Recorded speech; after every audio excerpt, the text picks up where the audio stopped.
今回はまだ見ていない方にはぜひ見てほしい面白いロシア作品のご紹介です。最初に紹介する作品は2019年ロシアのドラマアリサ・ヒューマノイド全16話です。ロシアドラマのクオリティの高さに驚かされる作品です。1話から一気に作品に引き込まれます。舞台は近未来。アンドロイドは完全に日常生活の一部となり、日常的な単純作業から人類を解放した。多くのアンドロイドは人間の外見や感情まで相当程度に模倣可能で、近いうちに新世代型も量産体制に入る予定となっている。見た目は人間とほぼ変わらない。相手の感情を読み取って瞬時に反応できる上、自主的な意思決定も行える。当然ながらアンドロイドの反乱に反感を抱く者も多い。アンドロイドには有名なアシモフのロボット三原則がプログラムされており、生命に対して危害を及ぼすことはできない。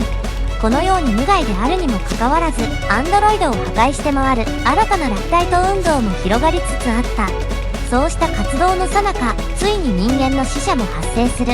しかし人間側も反撃される危険が発生していた。モスクワに欠陥を抱えた美しいアンドロイドアリサが紛れ込んだ。その弱々しい外見に反し、彼女は意志と呼び得るものを持ち、学習能力もつ抜けている。そして最初に記憶された家族を守るため、人間を殺すことを厭わない。面白すぎて一気見してしまいます。次にご紹介するのは2022年の湖絵です。未知の感染症によってモスクワが封鎖されるという設定は、現実に起きることになったパンデミックを予期した作品として注目を集めました。あらすじ。モスクワで謎のウイルスによる感染症が発生する。感染者の目に見えてわかる症状は、目が充血し吐血する。発症から3から4日で死亡してしまう。感染者は日々拡大していると専門家の教授は発言するが、政府側は感染者は200人のみで収束しつつあると嘘の発表をする。感染した小学生の少女は軍人が容赦なく連れ去ってしまう。モスクワへつながる道路や空路は封鎖されてしまう。モスクワから40キロ離れた場所にセルゲイ家とレオニード家は住んでいた。セルゲイの父親ボリスは時期にここはモスクワから逃げる人々が押し寄せてくる可能性があり、その前に逃げようと警告する。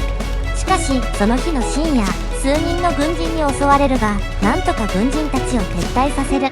レオニード家とセルゲイ家とセルゲイの元妻イラとその息子アントンらは安全な場所を求めて自宅を後にする。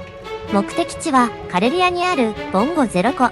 セルゲイの父親が以前ボンゴ0湖を訪れたことがあり、湖の中央に島があり、周囲には誰も住んでいない。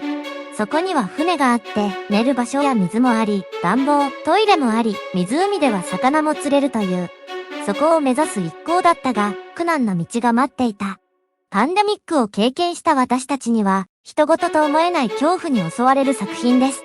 最後に紹介するのは、2022年のロシアンファンタジーシルバースケートです。スケート靴を履いて盗みを働く青年と貴族の娘の愛を描いた恋愛ドラマ。凍った川や運河を人々がスケートで行き交う街で身分の違う男女が出会う。19世紀、舞台は冬のロシア、サンクトペテルブルグ。レストランの配達員として生計を立てていた主人公のマトブエは、この日も市内を颯爽とスケートで滑りながら配達に向かっていました。不運にも道路の通行止めにより時間内に届けることができず、不当にも配達員を解雇されてしまいます。そんなマトブエに声をかけたのはアレックスという男でした。実はアレックスとその仲間たちは集団で盗みを働くスリ集団だったのです。そして彼らの一員になったマトブエはある夜、侵入した貴族の屋敷でアリサという娘と出会い、貧困層出身の少年が貴族出身の少女と出会い恋に落ちる。身分の違う二人の恋の行方は。以上、ロシア作品、ぜひご覧ください。チャンネル登録高評価もお願いします。